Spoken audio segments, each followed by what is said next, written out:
करें जी, हो गया हो गया।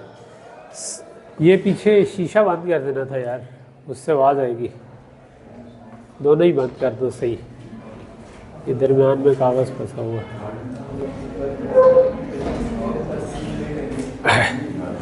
ओके। सो लास्ट क्लास में हमने शुरू किया था सिस्टम वेरिलॉग को पढ़ना, और क्विकली अगर हम देखें तो हमने कहा था कि मॉड्यूल्स क्या होते हैं। शुरू में कुछ हमने डिज़ाइन एग्जांपल्स की थी ताकि हमें ज़रा लॉजिक बिल्ड करने की थोड़ी सी प्रैक्टिस हो जाए, वो तो मोस्टली रिव्यू था। लेकिन उसके बाद हमने जो काउंटर और फाइफो की जो एग्जांपल्स की थी, तो यहाँ तक का हमने कहा था कि जब डिज़ाइन बन जाता है तो we can start coding it, और उसको कोड करने के लिए फिर हमने कहा था कि हम वेरिलॉग यूज़ करेंगे या सिस्टम वेरिलॉग यूज़ करेंगे। ठीक है, सिस्टम वेरिलॉग में हमने सबसे पहले कहा था कि मॉड्यूल्स एक चीज़ होते हैं, यानी कि हमने जो ब्लॉक लिखना है उसको हम एक जनरली एक मॉड्यूल की फॉर्म में लिखेंगे, और मॉड्यूल के अंदर हम inputs outputs will create a file जिसका नाम लेट्स से फाइफो का कोड लिखना है, तो हम एक फाइल बनाएंगे जिसका नाम रख देंगे fifo.sv। ठीक है, फाइल बनाना आप सबको आता होगा कि एक सिंपल डेस्कटॉप पे भी आप अगर राइट क्लिक करके कहीं न्यू फाइल और एक टेक्स्ट फाइल बना दें तो वो fifo.text बनेगी। आप उसकी एक्सटेंशन चेंज करके .text के बजाय .sv कर दें तो वो सिस्टम वेरिलॉग फाइल बन जाएगी। उसके अंदर आप कोड लिखते हुए इस तरीके से लिखेंगे कि पहले लिखेंगे मॉड्यूल, उसके बाद उसका नाम, फिर पैरेंथेसिस स्टार्ट और एंड, जिसके दरमियान मैंने काफ़ी सारा गैप दिया हुआ है क्योंकि यहाँ पर हमने इनपुट्स और आउटपुट्स लिखनी। ठीक है, और उसके आगे सेमी कॉलन, ये अक्सर लोग भूल जाते हैं तो ये नहीं भूलना, और आगे एंड मॉड्यूल और इसके दरमियान हम पूरा कोड लिखेंगे। और हमने ये कहा था कि इनपुट्स और आउटपुट्स के लिए हम जो इनपुट होगी उसके पीछे इनपुट लिख देंगे, जो आउटपुट होगी उसके पीछे आउटपुट लिख देंगे, और जो एक से ज़्यादा बिट का होगा उसमें हमने ये वाला सिंटेक्स देखा था कि इसको मैंने कहा था कि हम बोलते हुए बोलेंगे 15 डाउन टू 0। ठीक है, तो ये 15 डाउन टू 0 इसका मतलब है 16 बिट्स है। ठीक है, थोड़ा सा आगे जाके मैं आपको ये कहूँगा कि कॉन्स्टेंट्स जितने कम हो उतना अच्छा है, उसको हम पैरामीटर डिफाइन कर लें। ठीक है, सो पैरामीटर क्या होते हैं वो हम थोड़ा सा आगे जाके पढ़ेंगे।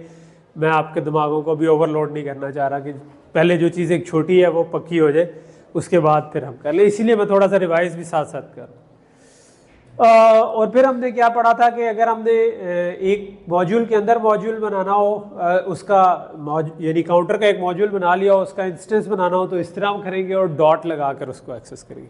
इसमें भी थोड़ी सी साइंस है कि आप कुछ चीज़ें अवॉइड कर सकते हैं। अगर लेट से कि इधर नाम इसका पुश के बजाय इंक्रीमेंट ही होता तो हम उसको सिंपल डॉट इंक्रीमेंट भी लिख देते तो वो टाई हो जाता, यानी ब्रैकेट डालने की ज़रूरत नहीं थी। या हम एक डॉट स्टार नोटेशन होती है, वो मैं थोड़ा सा आगे जाके आपको बताऊंगा क्योंकि मैं पर्सनली उसको इतना पसंद नहीं करता, तो इसलिए मैं करूँगा। सो गेट्स का क्या बताया था, चलो मैं बजाय स्लाइड पे आने के आपसे पूछता हूँ कैसे कोड होना है अगर एंड गेट या और एंड गेट कोड करना है। लेट से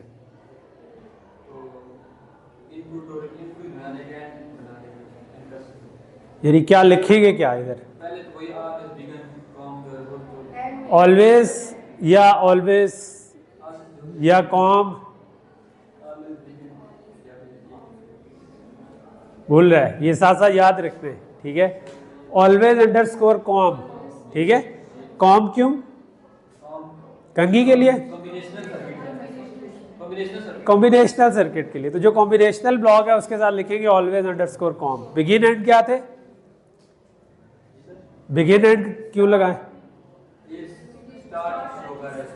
जिस तरह ब्रैकेट्स होती है इन C++ जावा में, उस तरह डिलिमिटर जैसे हम बोलते हैं, नाम मैं नहीं पूछ रहा लेकिन जस्ट आपको पता होना चाहिए स्टार्टेड।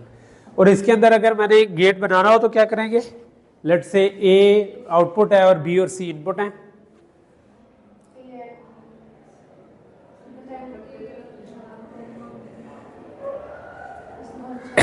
थोड़ा सा भूल गए हैं, A is equal to B and C, simple. ठीक है, सिंगल एंड होगा डबल एंड होगा? क्या फर्क था सिंगल एंड और डबल एंड में? एक लॉजिकल एंड था और दूसरा कुछ याद है क्या था? यानी अगर डबल एंड डालूं तो उसका क्या मतलब होता है, सिंगल एंड का क्या मतलब होता है? इसको हम कहते हैं बिट वाइज एंड, ठीक है। और दूसरा जो एंड होता है और बिट वाइज एंड, उसमें क्या फर्क है? सो प्रैक्टिकली क्या फर्क है, यानी अगर मैंने दोनों लिखे हो तो फर्क क्या है?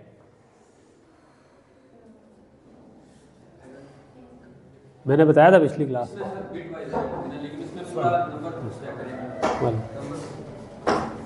दूसरे में क्या था, यानी कब वो ट्रू होगा कब ये ट्रू होगा?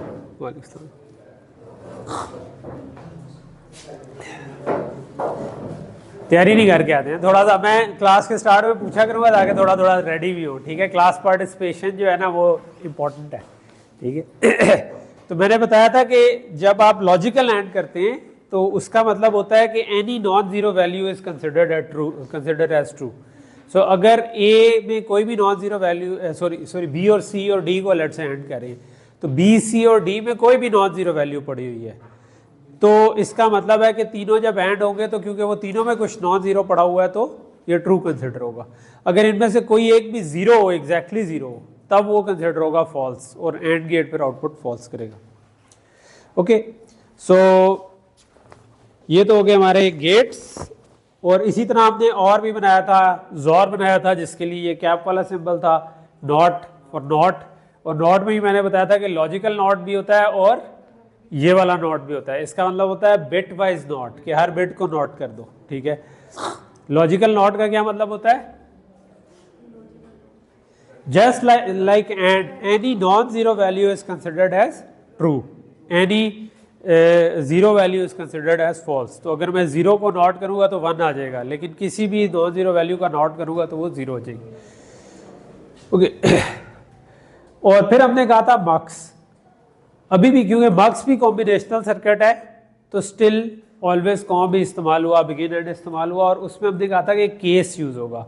और केस के आगे ब्रैकेट्स में हम लिखेंगे सिलेक्ट लाइन, जो ऊपर से ये एड्रेस लिखा हुआ आ रहा है तस्वीर में, वही वाला केस के इनपुट पे चला गया। और उसके बाद हमने कहा था कि उसके अंदर डिफरेंट केसेस हैं कि 0 हो तो क्या करें, 1 हो तो, just like switch statement in C, तो उसी तरह की चीज़ थी, ठीक है। और फिर मैंने आपको बताया था ये 2 टिक डी 0 का क्या मतलब है, ये मैं रिपीट अभी नहीं करता बिकॉज हमने पहले किया हुआ है। एक चीज़ जो पूरी तरह क्लियर नहीं हुई थी, जो मैंने कहा था नेक्स्ट क्लास में क्लियर करूँगा, वो मैंने कहा था कि केस के पीछे हम प्रायोरिटी या एक और होता है यूनिक, ये लगा सकते हैं, ठीक है। सो इसको समझाने के लिए मैं थोड़ा सा बोर्ड पे आ जाता हूँ। कामरान बोर्ड पे आ जाए। सो लेट से कि ये मेरे पास एक मक्स है, ठीक है। सो हमने मक्स पढ़ा हुआ है, ठीक है। तो ये उसकी सिलेक्ट लाइन है, मैं उसको लेट से फिलहाल एड्रेस कह देता हूँ। और मैं अगर अपने केस स्टेटमेंट में 3 वैल्यूज लिखूँ, चौथी वैल्यू ना लिखूँ, ठीक है। मैं लेट से कहूँ कि 2 टिक डी 0 के केस में एक काम होगा, टिक डी 1 के केस में दूसरा काम होगा, टिक डी 2 के केस में तीसरा काम होगा, लेकिन मैं 3 ना लिखूं। अब ये 2 बिट का हो तो इसमें तो 0 1 2 3 आ सकता है, ठीक है। लेकिन लेट से कि मैं जो डिज़ाइन बनाना चाहता हूँ उसमें मुझे पता है कि 3 कभी आना ही नहीं है, ठीक है। तो जैसा कि हमने मक्स का थोड़ा सा अगर आपको याद हो तो हमने कुछ गेट्स बनाए थे ना कि ये 0 0 होगा और फिर ये आगे चला जाएगा और फिर 0 1 होगा, 0 1 होगा और इसके साथ दूसरी वैल्यू ऐड हो जाएगी, और 1 0 होगा उसके साथ तीसरी वैल्यू ऐड हो जाएगी, और इन सारों का हम आपस में और करेंगे तो मक्स बन जाएगी। सो मैं ये कह रहा हूँ कि वो चौथी वैल्यू मुझे पता है कि कभी आनी ही नहीं, ठीक है। जिस तरह आप लेट से डेसिमल टू 7 सेगमेंट पे डिस्प्ले करवाना था आपने, ठीक है। तो अब वो आप 0 से लेकर 9 तक जाएंगे तो 4 बिट्स चाहिए, लेकिन 9 से आगे आप कहते हैं कभी आएगा ही नहीं, ठीक है। आपको पता है कि कभी नहीं आएगा, ठीक है। तो आप वो वाला केस फिर नहीं लिखेंगे, आप कहेंगे कि यार 0 1 2 तक तो आएगा लेकिन इससे आगे कोई नहीं आना, ठीक है। अच्छा, अब अगर आप बाय डिफॉल्ट केस स्टेटमेंट लिखेंगे ना, तो अब क्योंकि ये असल में तो सॉफ्टवेयर ही इसको सिमुलेट कर रहा है, हार्डवेयर तो नहीं अभी बना, ठीक है। हार्डवेयर के लिए तो एक और हम इस टूल को देंगे जिसको हम कहते हैं सिंथेसिस टूल, और वो इस कोड से हार्डवेयर जनरेट करेगा। लेकिन क्योंकि हम सॉफ्टवेयर में सिमुलेट कर रहे हैं तो वो क्या करेगा, अगर इसके अलावा कोई तीसरा केस आ गया तो वो पुरानी वैल्यू होल्ड करने की कोशिश करेगा कि जो भी वैल्यू पहले से इस लाइन पर थी। तो अगर मैं इस पुरानी वैल्यू को होल्ड करने की कोशिश करूं तो मुझे कुछ इस किस्म का सर्किट बनाना पड़ेगा। मैं तो ये नहीं चाह रहा था, ठीक है। इसका मतलब है कि मैं चाह रहा हूँ कि अगर 1 1 आए तो यही चीज़ वापस चली जाए, ठीक है। अच्छा, अब ये जो फीडबैक पाथ होता है ना, इसको हम कहते होते हैं लैच, ठीक है। इसको कॉम्बिनेशनल फीडबैक या लैच कहते हैं, ठीक है। ये हम नहीं चाह रहे होते कभी भी सर्किट में। हम चाह रहे होते हैं सर्किट में जो फीडबैक पाथ है वो बस यही हो कि अगर मैंने कोई रजिस्टर बनाया तो ठीक है, रजिस्टर के अलावा कोई फीडबैक पाथ ना हो, ठीक है। लेकिन क्योंकि इधर मैंने स्पेसिफाई नहीं किया आखिरी केस, ठीक है, तो इसलिए इस पे लैच बन सकती है, ठीक है। तो उस केस में फिर हम स्पेसिफाई कर देते हैं कि प्रायोरिटी पीछे लिख देते हैं, ठीक है। तो प्रायोरिटी का मतलब है कि ये जो केसेस हैं ये सारे केसेस हैं, अगर कभी भी इसके अलावा कोई केस आया तो तुम मुझे एरर थ्रो कर देना, ठीक है। तो जब सिमुलेशन चल रही होगी, अगर 0 1 2 के बजाय अगर 3 आ गया तो मुझे एरर आ जाएगा, बिकॉज वो उसने केस में जाकर चेक किया, उनमें से किसी से भी मैच नहीं किया। तो जब किसी से भी मैच नहीं किया तो वहाँ पर एरर थ्रो हो जाएगा, बजाय ये कि वो उसी वैल्यू को होल्ड करे, ठीक है। सो ये प्रायोरिटी केस का एक यूज केस होता है कि आप ये काम कर सकते हैं। एक और तरीका ये होता है कि हम ना डिफ़ॉल्ट वैल्यू दे देते हैं। तो केस के अंदर ये जो केसेस हैं इसी के साथ मैं आखिर में डिफ़ॉल्ट भी दे सकता हूँ, ठीक है, और डिफ़ॉल्ट में कोई वैल्यू असाइन कर दूँ, ठीक है। अगर डोंट केयर है तो मैं एक्स असाइन कर दूँ, ठीक है। अगर डोंट केयर नहीं है, यानी मैं टेक एक्स भी कर सकता हूँ असाइन, ठीक है, कि मैं इसका मतलब है आई डोंट केयर की ये वाली वैल्यू में जो मर्जी असाइन कर दूँ। या मैं 0 कर सकता हूँ बाय डिफ़ॉल्ट में, कि अगर मैं चाहता हूँ कि यार ये बाय डिफ़ॉल्ट 0 हो जाए तो 0। सो उसका ये मतलब होगा कि ये फीडबैक पाथ के बजाय हमने बाकी के केसेस में इसको 0 कर दिया। मगर उसका दूसरा मतलब ये होगा कि ये वाला केस बनेगा सही, हार्डवेयर इसका बनेगा, लेकिन हमने उसकी इनपुट 0 कर दी। तो वहाँ पे प्रायोरिटी केस यूज़ होता है कि आपको रन टाइम पे जब ये चल रहा हो तो अगर ऐसा केस आ जाए जो कि आपने कोड नहीं किया हुआ तो उस पर आपको एरर थ्रो कर दे कि यार ये तो केस था ही नहीं, तो फिर क्यों आ गया, ठीक है। अच्छा, इसी तरह जो यूनिक है वो क्या करता है, वो कहता है कि इनमें से किसी एक केस को ही ट्रू होना चाहिए। सो केस स्टेटमेंट या स्विच स्टेटमेंट जब हम लगाते हैं तो उसके एक से ज़्यादा केस भी ट्रू हो सकते हैं, राइट। सो उसमें ये हो सकता है कि पहले केस में 0, दूसरे में 0 और 1 दोनों के लिए ट्रू हो जाए, ठीक है। तो वो सीक्वेंशियली उसका एनालिसिस कर रहा होता है जब सॉफ्टवेयर में चीज़ें चल रही होती है। लेकिन हार्डवेयर में तो ये सब कुछ पैरेलल में होता है, ठीक है। तो जब हार्डवेयर में सब कुछ पैरेलल में है तो इसका मतलब है कि एक वक्त में या ये ऑन होगा या ये ऑन होगा या ये ऑन होगा, ठीक है। तो यूनिक ये मेक श्योर करता है कि अगर एक से ज़्यादा केस हिट हो रहे हुए आपके केसेस में तो वो आपको एरर थ्रो कर दे, वो कहे कि यार ये भी हिट हो गया, ये भी हिट हो गया, तो आपने तो यूनिक का था, ठीक है, ये तो यूनिक नहीं है, ठीक। तो यूनिक और प्रायोरिटी ये वाले काम करते हैं।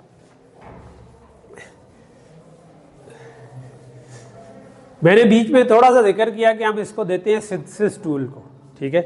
तो एक हमारा होता है सिमुलेशन टूल जिसमें हम इसको सिमुलेट करके देखते हैं चीज़ ठीक चल रही है कि नहीं, लेकिन वो अभी सारा सॉफ्टवेयर में चल रहा है। सिंथेसिस टूल का मतलब है कि इसको असल किसी हार्डवेयर पे मैप किया जाए, ठीक है। तो फॉर एग्जांपल आप किसी FPGA बोर्ड के ऊपर मैप करते हैं तो आपने DLD में शायद पढ़ा हो या एटलीस्ट डिस्कस किया हो कि FPGAs क्या होते हैं। हमारी लैब में पढ़े हुए हैं FPGA बोर्ड्स, तो आप अपने सर्किट को FPGA के ऊपर मैप कर सकते हैं।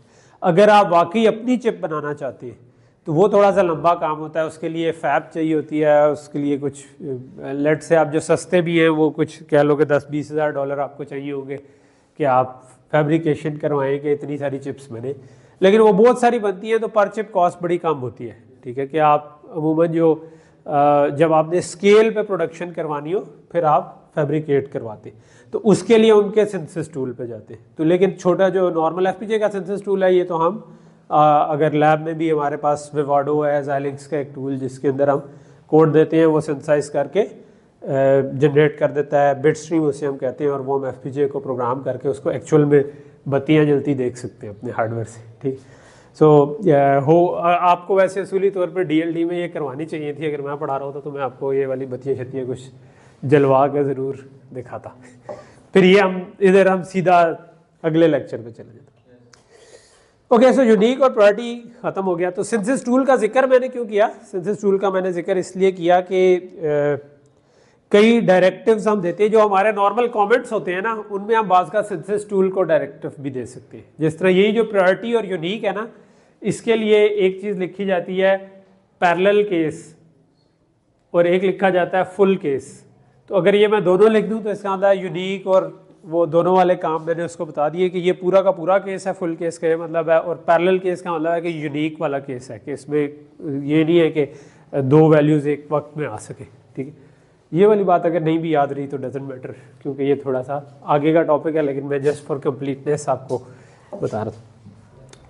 डीमार्क्स हमने पढ़ा था और उसमें हमने ये कहा था कि बाय डिफ़ॉल्ट सबको ज़ीरो कर दो और उसके बाद बिल्कुल केस में जिस तरह असाइनमेंट करनी है वो कर लो, तो ये चीज़ हो जाएगी। और इसी में हमने कंकैटिनेशन पढ़ी थी कि बहुत सारी चीज़ों को अगर हम इकट्ठा एक बड़ी बस में छोटे छोटी चीज़ें डालना चाहते हैं, तो एक रैंडम सी एग्जांपल थी जिसके अंदर हमने कहा था कि अगर सिग्नल एज इज चाहिए तो उसका नाम लिख दें, अगर उसकी कोई बिट्स चाहिए तो वो स्क्वायर ब्रैकेट्स में बता दें कितनी बिट्स चाहिए, और अगर आपको ज़ीरोज़ चाहिए या कोई और वैल्यू चाहिए तो वो आप बिल्कुल जो डाटा वैल्यूज़ हमने पीछे पढ़ी थी उस तरह दे सकते हैं, जैसे इधर 4 टिक D0 हमने लिख दिया।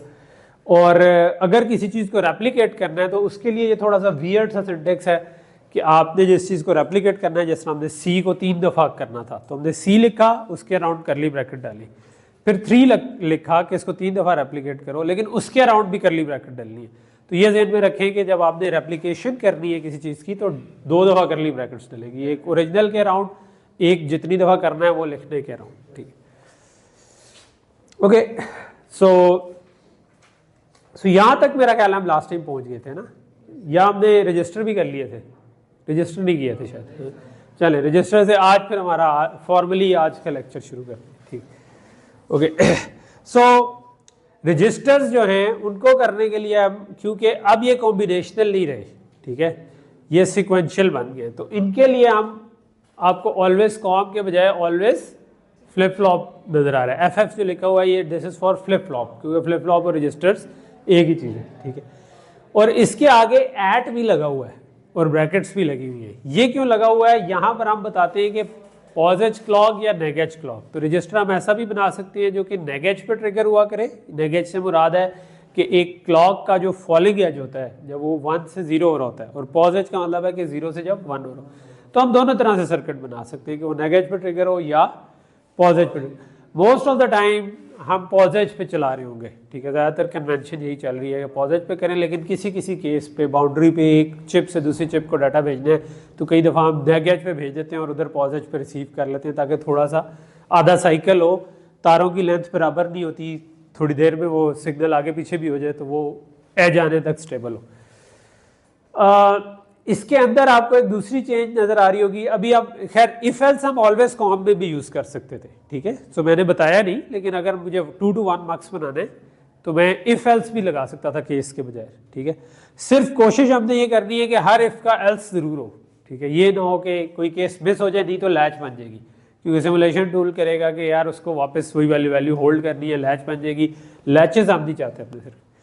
दूसरा, आपने इसमें चेंज देखा होगा कि ये जो इक्वल टू साइन है ये थोड़े से डिफरेंट है, ये more like less than equal to sign है, मगर ये लेस देन इक्वल टू इसको परसीव ना करें, इसको समझे कि ये एरो जा रहा है इस तरफ। ठीक है, सो इसको हम कहते हैं नॉन ब्लॉकिंग असाइनमेंट्स। ठीक है, सो नॉन ब्लॉकिंग असाइनमेंट क्या है वो मैं बता देता हूँ आपको। ये कामरान ज़रा नीचे आना।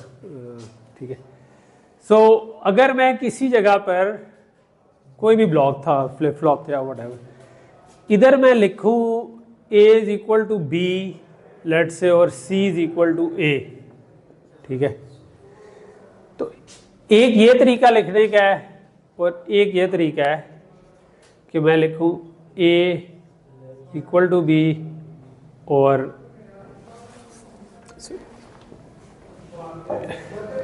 C इक्वल टू, ठीक है।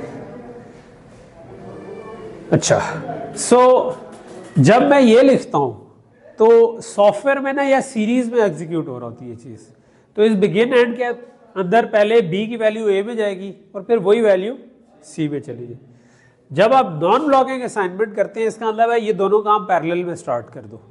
तो जो ए की जो भी करंट वैल्यू है वो सी में चली जाएगी और बी की वैल्यू ए में आ जाएगी। तो ए की वैल्यू लेट से 2 थी और बी की अज्यूम करते हैं कि इस वक्त ए 2 था और बी जो था ना उसकी वैल्यू हमने कर दी 3।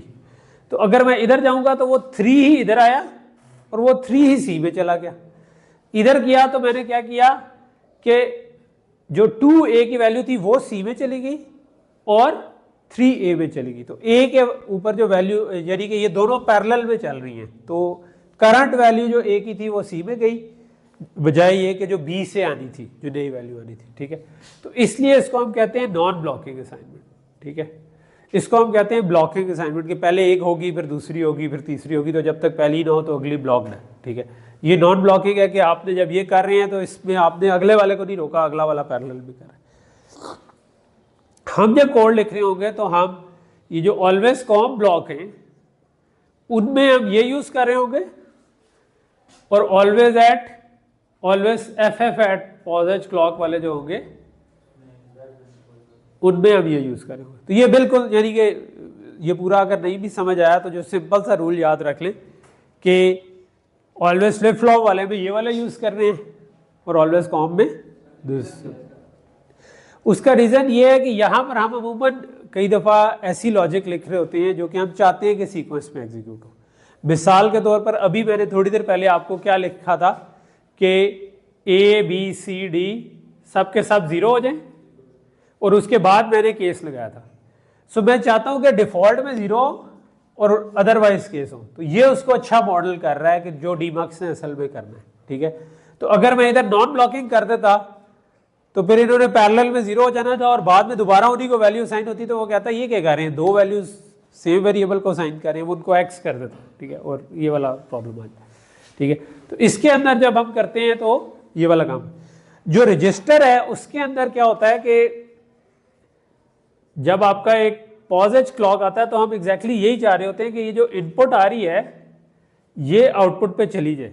ठीक है, और उसके साथ ही इनपुट भी बेशक चेंज हो जाए, वी डोंट केयर। ठीक है, तो ये हमने यही किया हुआ है कि ए इनपुट जा रहा है सी को, तो सी के ऊपर ये आउटपुट आपकी एक सी की चल रही है। ठीक है, लेकिन at the same time B input है ए पर, तो हम एग्जैक्टली यही चाह रहे हैं कि ए जो है वो इसमें आ जाए और बी जो है वो ए में आ जाए। ये सेम चीज़ है जो हमने जब वो बनाया था अपना FIFO, तो उसमें हमने कहा था ना कि ये काम हो, तो ये इससे ये वो वाला हार्डवेयर बन जाएगा। अगर मैं इसको कह दूं ना कि ये आपका है सी, ये ए है, ये बी है, तो मैं पैरेलल में ये चाहता हूँ कि यार ए की करंट वैल्यू सी में चली जाए, बी की वैल्यू ए में चली जाए और जो नई वैल्यू आई है वो बी में चली जाए। ठीक है, तो ये नॉन ब्लॉकिंग उसको अच्छा मॉडल करेगा।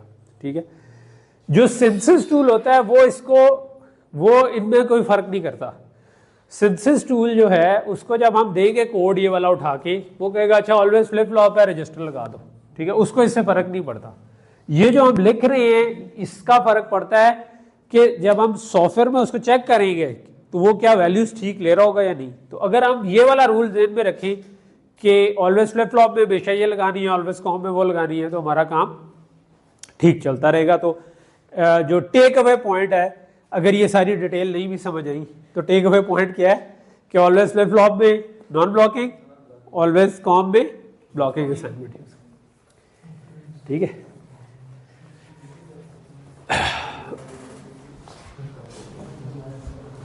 सो यहां तक अब ऊपर चीज क्लियर हो गई।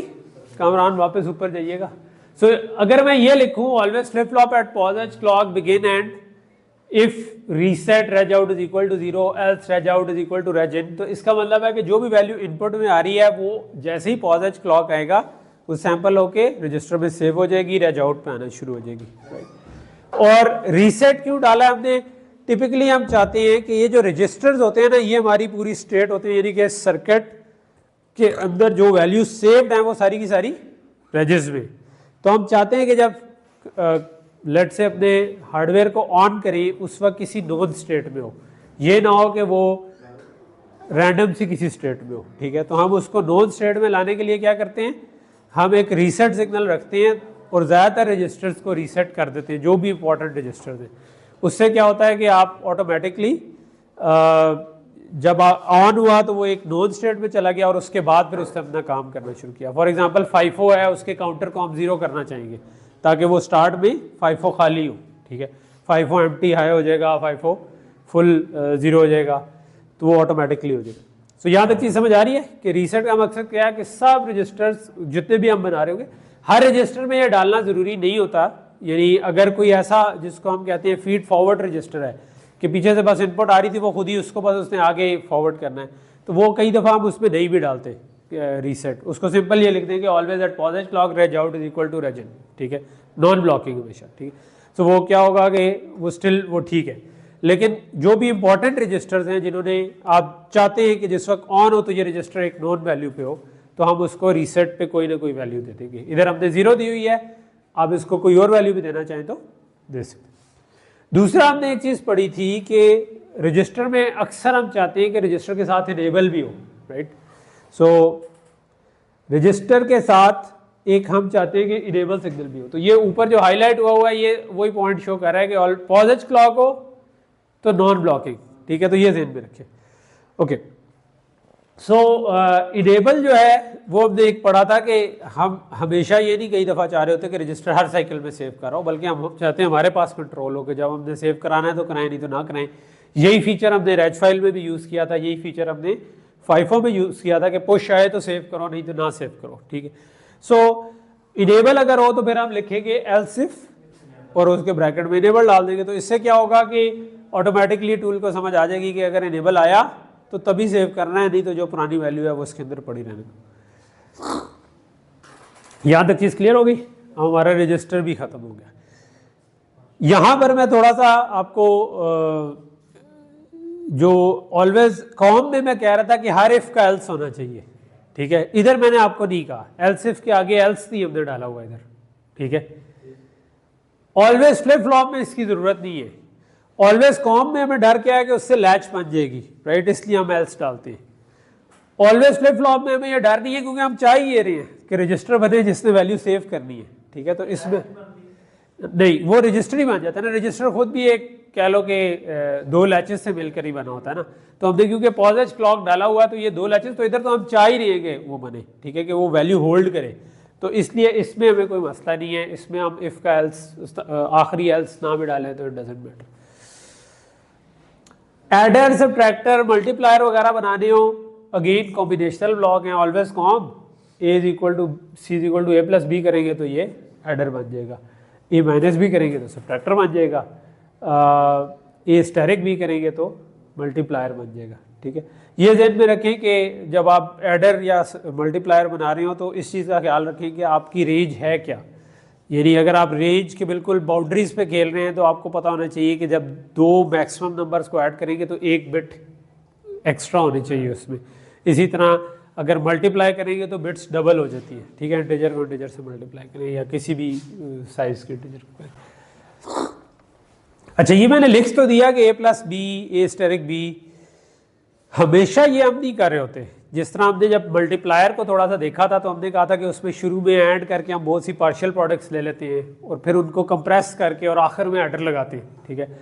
तो अब इसमें डिपेंड करता है कि आप एग्जैक्टली बनाने क्या जा रहे हैं। अगर आप अपनी चिप बनाने जा रहे हैं तो वहाँ पर मोस्ट लाइकली आप स्टेरिक बी से मल्टीप्लायर नहीं बनाएंगे।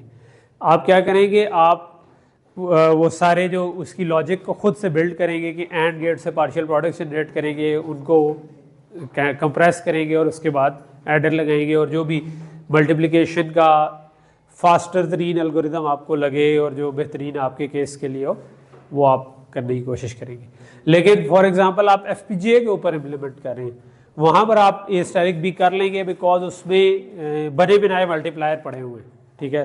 तो उसमें जो बने हुए हैं आप ए स्टेरिक भी करेंगे तो वो ऑटोमेटिकली बैक एंड पे वो वाला मल्टीप्लायर यूज़ हो जाएगा, तो हमें कोई प्रॉब्लम नहीं है, ठीक।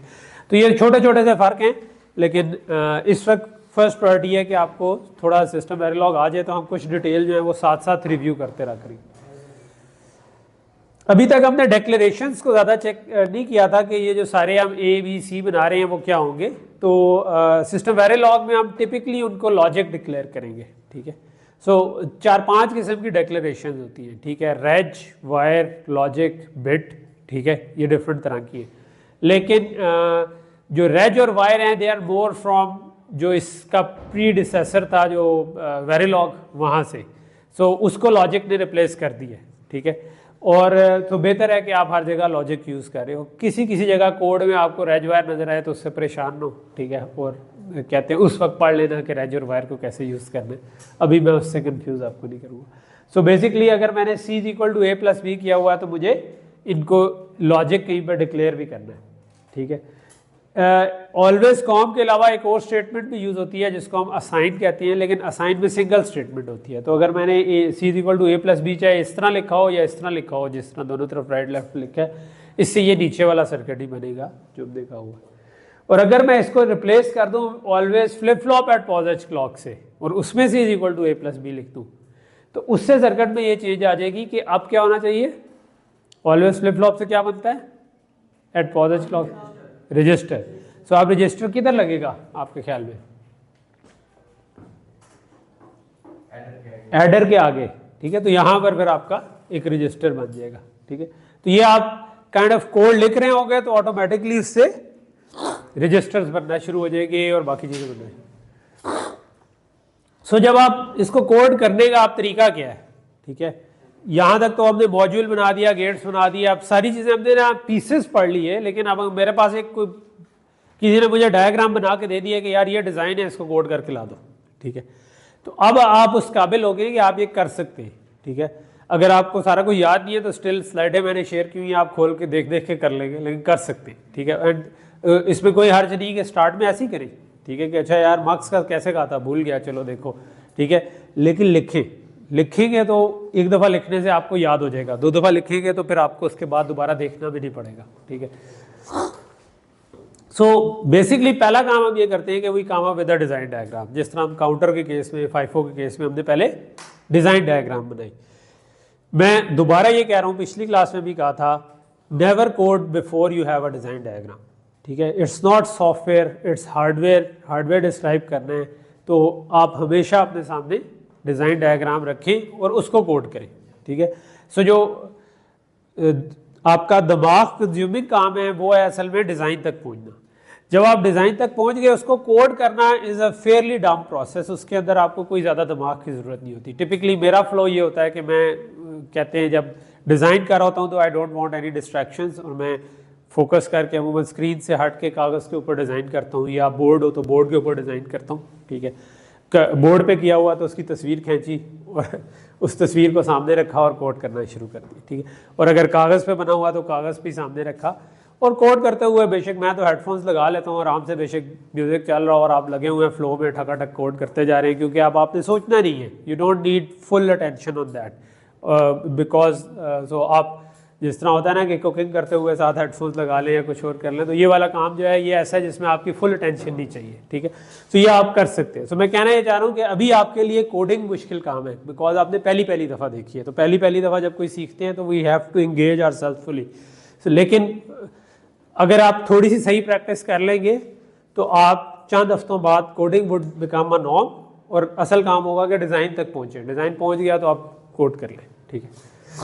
So first come up with a design diagram, तब उसके बाद तमाम बिल्डिंग ब्लॉक्स को उसके कोड कर दें, ठीक है। क्योंकि अब हमें पता है, गेट भी पता है, मक्स भी पता है, रजिस्टर भी पता है, हर एक को कोड करने का तरीका है। उसको कोड कैसे करें? टिपिकली हम क्या करते हैं कि उसके जो तमाम सिग्नल्स हैं उनको कोई नाम दे देते हैं, ठीक है, कि यार ये इसका नाम होगा, ये इसका नाम होगा, ये इसका नाम होगा। उसके बाद मॉड्यूल और पोर्ट लिस्ट डिक्लेयर की, और वो जो ब्लॉक्स को नाम दिए हुआ था उसके हिसाब से किसी ऑर्डर में भी शुरू हो जाए और आप टिक करते जाए, अच्छा ये कोड हो गया गेट, ये कोड हो गया, ये कोड हो गया, और साथ साथ अगर कोई वेरिएबल डिक्लेयर करना पड़ता है तो वो साथ साथ करते जाएं। थोड़ी देर में आपका कोड पक के तैयार हो जाएगा और फिर उसका आप टेस्ट करें, ठीक है। तो टेस्ट पे हम अभी आएंगे 5 मिनट बाद, ओके।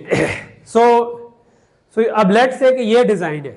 सो ये जो मैंने पिछली स्लाइड में लिखा हुआ था कि सबसे पहले come up with the design diagram, तो this is a design we came up with it in last class, ठीक है। हमने FIFO के अंदर जो काउंटर लगना था वो इस किस्म का बनाया था, जिसमें इंक्रीमेंट भी था और डिक्रीमेंट भी था। तो ये वो वाला काउंटर है। 2 तरह के काउंटर बनाए थे, एक हमने सिंपल डिक्रीमेंटर पहले बनाया था, बाद में हमने FIFO के अंदर जो काउंटर बनाना था वो।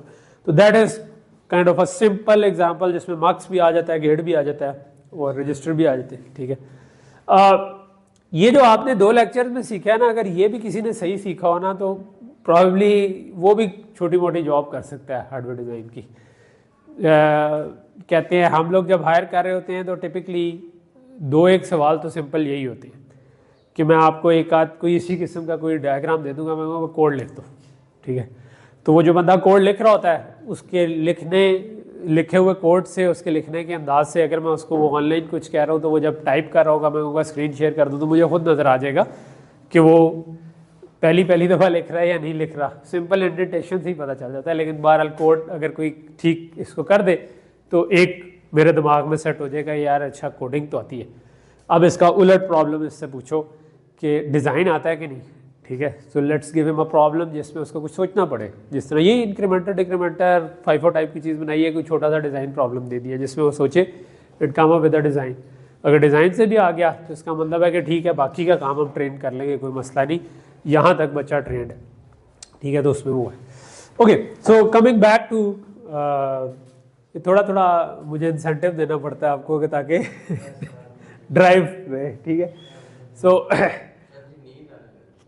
नींद आ गई है। अब देखो ना, बीच में मैंने फुलझड़ी छोड़ दी ना तुम्हें जॉब की, तो अब नींद तुम्हारी थोड़ी सी कम हो जाएगी, ठीक है। सो ओके, सो अब कोशिश क्या करनी है?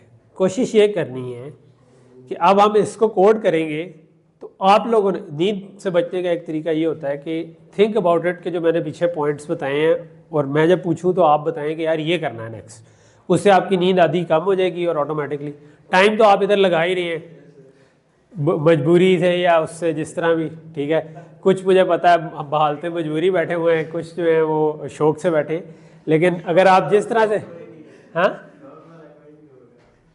शौक वाले भी होते हैं, मतलब ये मतलब मुझे एक्सपीरियंस में यही रहा हुआ है कि क्लास में अगर आपके 20 एक बच्चे हैं ना तो 3-4 शौक वाले होते हैं बीच में, इतना होता है वो कुछ ना कुछ एंजॉय कर, ठीक है। थोड़ा तंग भी हो रहे होते हैं कि यार बहुत ज़्यादा है, फलां है, फ्लू है, लेकिन इंटरनली आपको पता होता है कि यार एक होती है अच्छी वाली तकलीफ़ कि आप कहते हो कि यार ठीक है इस पेन से गुजरूंगा तो there is a gain out of that, ठीक है। तो जब आप जिस तरह आप मैच खेल रहे हो और अब आपको टेंशन वाली सिचुएशन है तो आप उस टेंशन में तो होते हैं, लेकिन आप सीरियसली उसको मैच विन करने की कोशिश कर रहे होते हैं। यू नो इट कि यार मैं एंजॉय भी कर रहा हूँ इसको, हालांकि ये टेंशन भी है, but I am also enjoying the situation कि ठीक है अगर मैं इधर से निकाल के जिता गया तो काम हो जाएगा, ठीक है। तो that's the same kind of thing जो कि जब आप चीज़ सीख रहे होते हो तो होती है। ओके, सो पहला चीज़ उसमें क्या थी कि सबसे पहले क्या करें,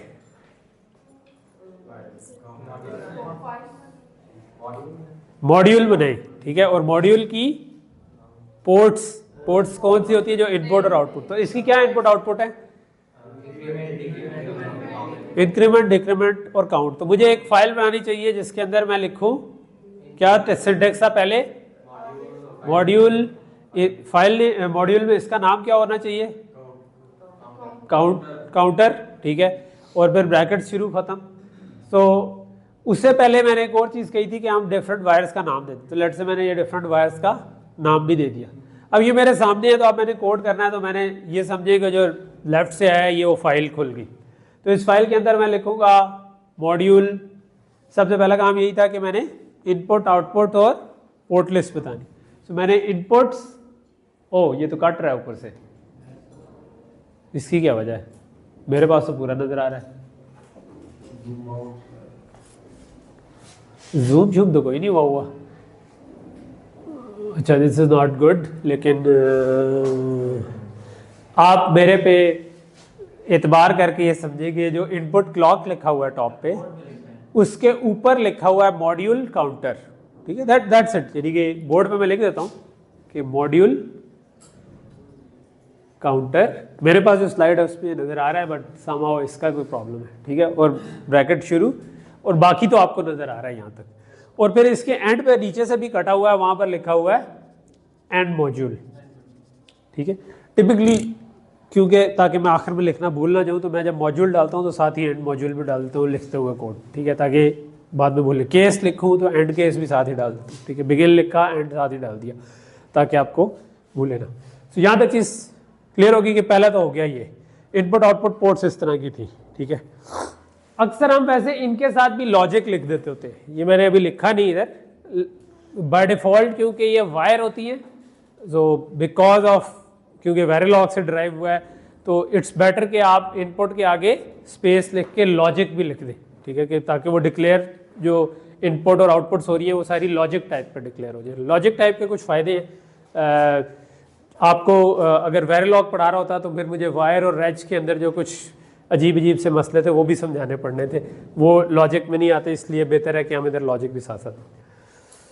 और अब मैंने कहा था कि फिर उसके बाद किसी भी सीक्वेंस में शुरू हो जाए, तो फॉर एग्जांपल मैंने ये एंड गेट कोड करना है तो मैं क्या लिखूंगा, गेट कैसे कोड होता है, ऑलवेज कॉम बिगिन एंड, हाँ तो क्या इक्वल टू क्या नाम लिखे हुए इधर, इंक्रीमेंट इक्वल टू क्या, इंक्रीमेंट इक्वल टू डिक्रीमेंट नहीं, और तो देखें, enable equal to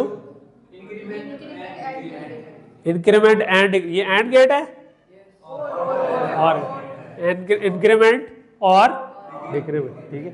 so always comb enable is equal to increment और डिक्रीमेंट, ठीक है। बिगिन एंड आपको नहीं नजर आई, इसकी क्या वजह है, गैस कर सकते हैं, डाल सकते हैं बिगिन एंड, लेकिन जिस तरह करली ब्रैकेट्स में अगर इफ के अंदर एक ही स्टेटमेंट हो तो जरूरी नहीं है, उसी तरह इधर भी ऑलवेज कॉम में क्योंकि एक ही स्टेटमेंट है तो इधर जरूरी नहीं।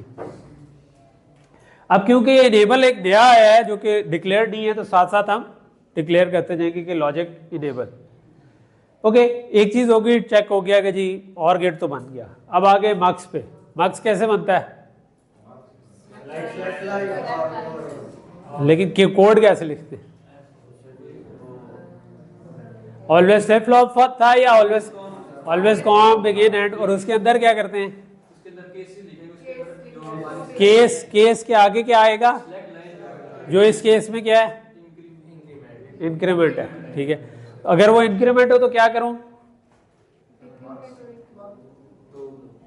किसको किससे साइन करूं, तो इसमें से कौन सी चीज होगी, दैट इज इक्वल टू मैं लिखूं, क्या मार्क्स आउट इक्वल टू लिखूं, इंक्रीमेंट आउट लिखूं, decrement out, mux out equal to, अगर जीरो केस हो तो उसको क्या होना चाहिए, डिक्रीमेंटेड वैल्यू होनी चाहिए, और अगर वो 1 हो तो उसको इंक्रीमेंटेड वैल्यू होनी चाहिए। और साथ ही क्योंकि मैं इंक्रीमेंट और डिक्रीमेंट को भी इसी के अंदर कोड कर सकता हूं कि मैं जो काउंट की वैल्यू है उसमें +1 लिख दूंगा तो वो इंक्रीमेंट हो जाएगा, -1 लिख दूंगा तो डिक्रीमेंट हो जाएगा। सो मैं इस तरह से लिख सकता हूं कि always com begin and case increment, और अगर इंक्रीमेंट 0 है तो आप काउंट -1 करो, अगर इंक्रीमेंट 1 है तो काउंट +1 करो। तो इसका मतलब है इंक्रीमेंट अगर 0 है तो ये वाला पाथ बना दो, और अगर 1 है तो ये वाला पाथ बना दो। और क्योंकि हमने इधर ही +1 और -1 कर दिया है, इसका मतलब है कि ये दोनों ब्लॉक्स भी साथ ही कोड हो गए। हमने बजाय ये जो नाम लिखे थे इनको इस्तेमाल ही नहीं किया, हमने डिक्रीमेंट आउट इंक्रीमेंट आउट को इस्तेमाल ही नहीं किया, हमने साथ ही इनको कोड कर दिया। तो अब क्या रह गया,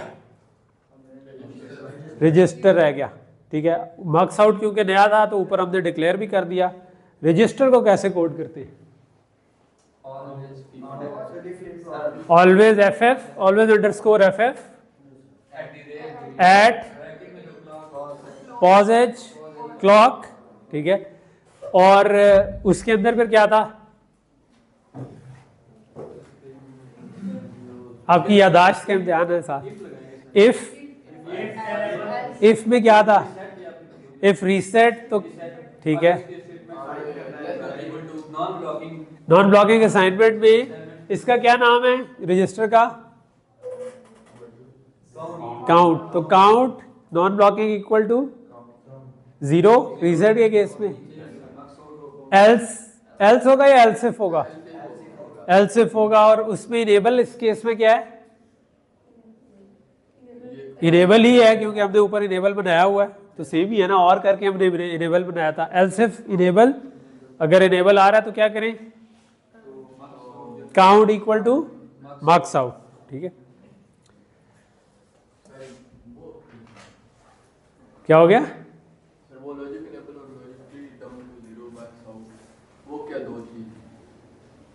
वो जो ऊपर लिखा हुआ है वो एल, सॉरी गलती से कैपिटल हो गया है, क्यों ऐसे हो गया? मैं इसको साथ ही ठीक कर दूं फ्यूचर के लिए। अच्छा, सो आपका सवाल था कि ये क्यों लिखे हैं लॉजिक। ये बेसिकली ये डिक्लेरेशंस हैं। जितने भी वेरिएबल्स हमने जिस तरह C++ में इस्तेमाल करने होते हैं वो डिक्लेयर होने चाहिए।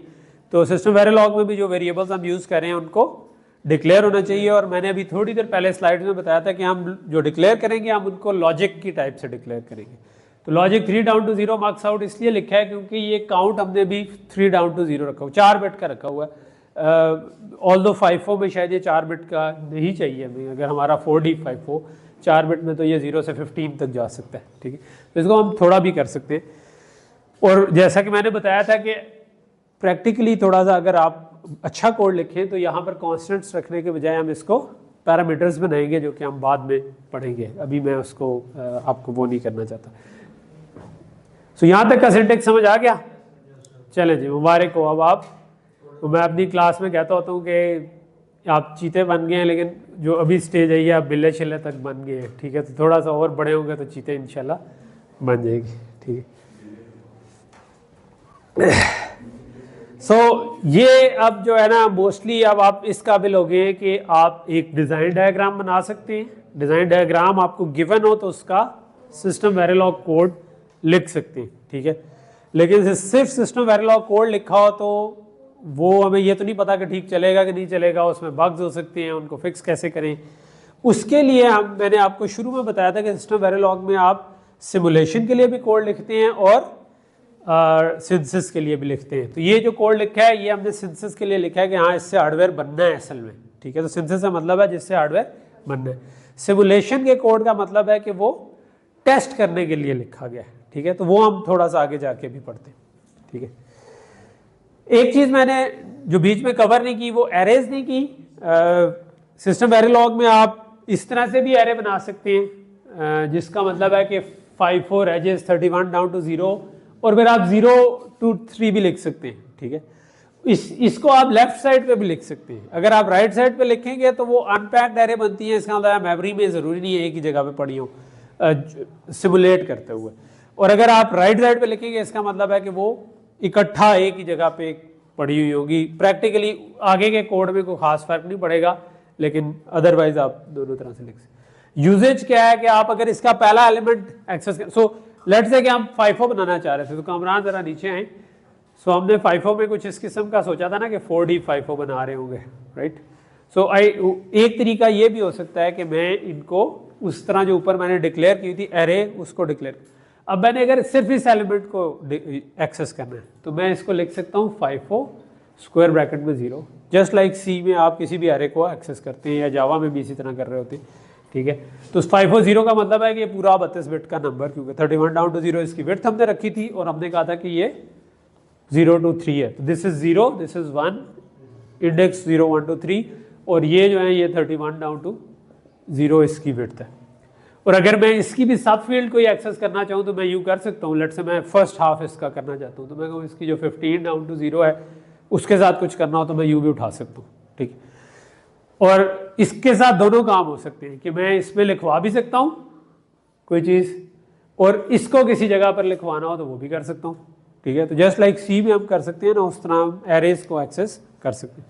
सो ये अब ऊपर वापस जो मैंने लिखा हुआ है कि 32 बिट का पूरा FIFO रजिस्टर जो है ना ये आपके अगर मैं 0 कहूँगा तो ये एक 0 नंबर वाला रजिस्टर आ जाएगा, 1 कहूँगा 1 वाला आ जाएगा, बिट फील्ड उठा सकता हूँ, ठीक है। उसमें लिखवा भी सकता हूँ, उसको पढ़ भी सकता हूँ, दोनों काम कर सकता हूँ, ठीक है।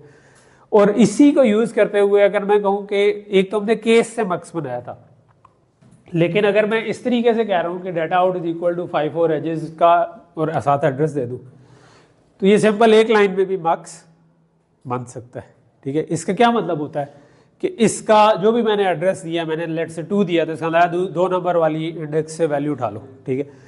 तो जो हम सॉफ्टवेयर में कह रहे होते हैं ना किसी भी इंडेक्स से रीड कर लो, अगर हम हार्डवेयर में वैसे लिखेंगे तो इसका मतलब है यार सही कि भाई इधर मार्क्स लगा दो और उस जगह से पढ़ लो वैल्यू, ठीक है। तो ये वाली स्लाइड का एक मकसद तो एरे इंट्रोड्यूस करवाना था, लेकिन एक और मकसद ये भी था कि आप बजाय वो पूरा केस लगा कर और वो करें, उसके बजाय आप इस तरह से भी उठा सकते। जिस तरह मैंने आपको बताया कि एडर भी बाज़ हम गेट से बनाते हैं, जब हम अगर अपनी चिप बनानी हो तो कई दफ़ा हम मल्टीप्लेक्सर भी गेट से बनाने की कोशिश करते हैं, ठीक है। वो मैं थोड़ा सा बाद में बताऊंगा ताकि अभी ओवरलोड ना हो। तो वो यानी इसमें लूप्स होते हैं, मगर मैंने अभी लूप्स आपको नहीं बताए।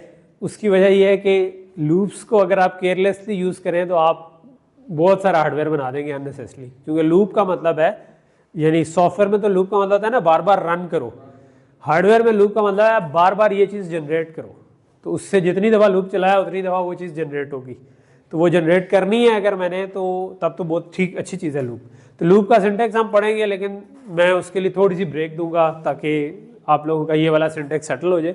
मे भी 1-2 हफ्ते बाद जब हम अपना जो प्रोसेसर का थोड़ा सा आर्किटेक्चर वाजे होना शुरू, क्योंकि अभी तक हमने अपना कोर्स नहीं शुरू किया, अभी तक हमारा रिव्यू टाइप का चीज़ चल रही है कि जो तो लेकिन ये है कि कंप्यूटर आर्किटेक्चर नहीं है ना, ये तो एक मतलब पहले 2 क्लासेस थी लॉजिक डिज़ाइन रिव्यू, अगली 2 क्लासेस ये दूसरी है, इसमें हम वेरिलॉग कर रहे हैं। उसके बाद से हमारा असल कोर्स असल में स्टार्ट होगा जिसमें हम कंप्यूटर आर्किटेक्चर करेंगे। कोर्स में बाकी की क्लासेस लगे तो मज़ा नहीं है। अच्छा है कि रिव्यू,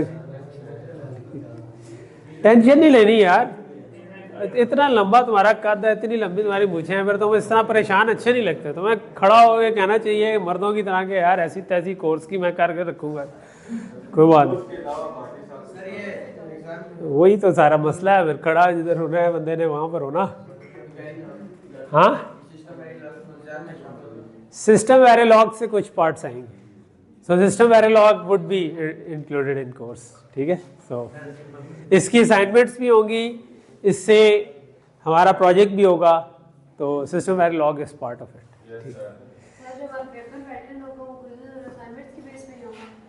जी, मेरी कोशिश ये होगी कि मैं आपको असाइनमेंट दूं, जब असाइनमेंट ड्यू हो उसके बाद मैं क्विज लूँ, यानी जिस दिन ड्यू हो उस दिन क्विज ले लूँ, ताकि आप असाइनमेंट सबमिट करें, आपको फ्रेश हो, मैं उसमें से क्विज ले लूँ, वो आपका एक और पक्का हो जाएगा। असाइनमेंट में जैसे क्वेश्चन होंगे क्विज में भी तकरीबन वैसे होंगे, और पेपर में भी वैसे ही फिर आप एक्सपेक्ट कर रहे होंगे, तो आपकी तैयारी उस लिहाज से अच्छी हो जानी चाहिए अगर आप असाइनमेंट्स खुद करें ठीक है। तो दी ओनली कैच इज़ कि अगर आप असाइनमेंट खुद करें, किसी और से छापा ना मारें, चैट जीपीटी को ना इस्तेमाल करें, तो ये वाली सारी चीज़ें जो हैं ये, क्योंकि ये थोड़ा सा हमारे और आपके दौर में फ़र्क है।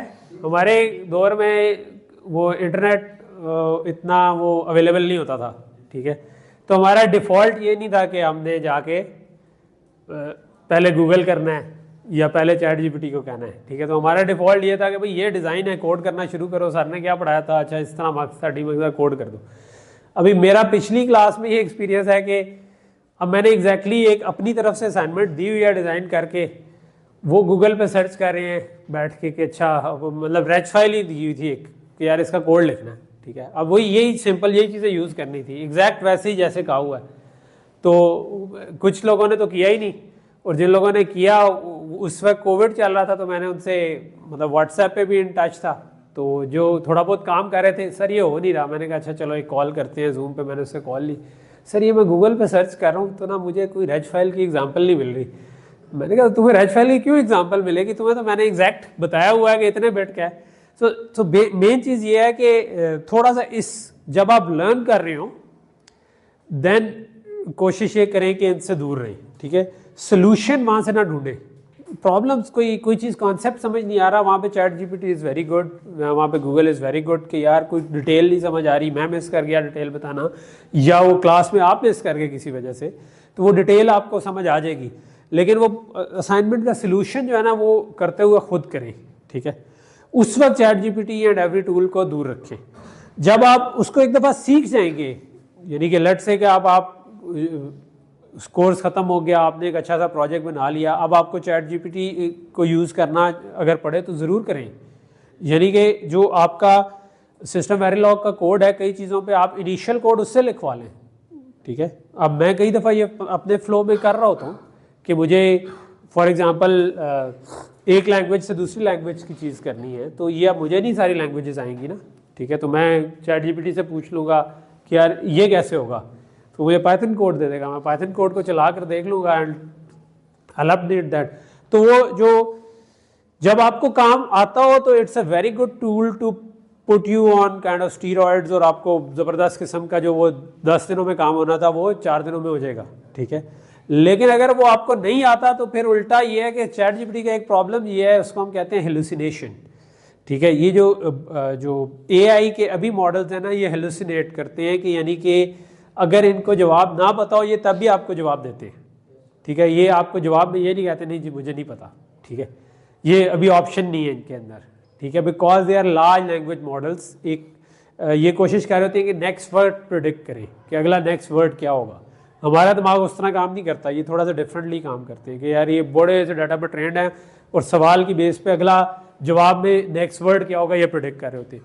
तो क्योंकि बहुत ज़्यादा बड़े डाटा पर ट्रेंड है तो बहुत अच्छे रिजल्ट तो दे रहे हैं, लेकिन ये नहीं कह पाते उसमें बीच में कि भाई हाँ मुझे नहीं पता, वो आपको कोई गलत बता देंगे चीज़, आप उसे कहोगे कि गलत हो गए, हाँ हाँ गलत है चलो यूँ कर लो, वो भी गलत होगा, ठीक है।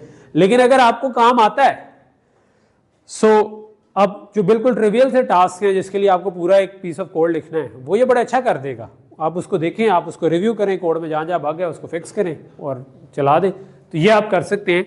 But don't do it in assignments, because इस वक्त आप जो करेंगे, आइडियली मुझे असाइनमेंट्स में भी वो करने में मसला नहीं था, लेकिन इस वक्त आप लर्न कर रहे हैं, सिंटैक्स लर्न कर रहे हैं, तो वो अगर आपको बनी बनाई खीर मिलना शुरू हो जाएगी तो आपके जहन में वो बनेगी नहीं। फिर आप कभी वैसे बैठे कोड लिखने बैठेंगे तो आपको भूल गया होगा अच्छा यार मार्क्स क्या था, तो वो ज़रा पक्का एक दफ़ा कर लें कि वो कैसे करना है। Okay, coming back to the topic for today. ये असल में मैं चाह रहा था आज ये और पीछे वाले में वो ख़त्म हो चुका हो, लेकिन हमारा थोड़ा सा हम लैग कर रहे हैं, बट डजंट मैटर, वो जो है जो टाइम जितना लगना है वो लगना है। ओके, सो वेरिफिकेशन क्या चीज़ है कि जो मैंने कोड अभी लिखा है, लेट्स से मैंने ये काउंटर लिखा है, मैं इसको टेस्ट कैसे करूँ। अगर ये मेरे पास असल में कोई चिप होती जिसको मैंने टेस्ट करना होता तो मैं इसको किसी बोर्ड पे लगाता और इसको इनपुट देता, इंक्रीमेंट देता, डिक्रीमेंट देता, देखता कि काउंट की क्या वैल्यू आ रही है, काउंट को कोई 7 सेगमेंट से टाई कर देता, किसी चीज़ से टाई कर देता। बिल्कुल यही काम अगर हमने सॉफ्टवेयर में करना हो तो उसको हम कहते हैं वेरिफिकेशन, ठीक है। वेरिफिकेशन मैंने जैसा कि शुरू में बताया था कि वेरिफिकेशन इटसेल्फ एक पूरी दुनिया है। सिस्टम वेरिलॉग इटसेल्फ अपनी वेरिफिकेशन में जो इसने चीज़ें ऐड की हैं उसकी वजह से ये बहुत ज़्यादा पॉपुलर हो चुकी है। अनफॉर्चुनेटली हमारे पास इतना टाइम नहीं है कि हम वो चीज़ें कवर करें, ठीक है। तो हम बिल्कुल सादी सी वेरिफिकेशन जो वेरिलॉग स्टाइल की, जो इससे प्रीडिसेसर स्टाइल की कवर करेंगे।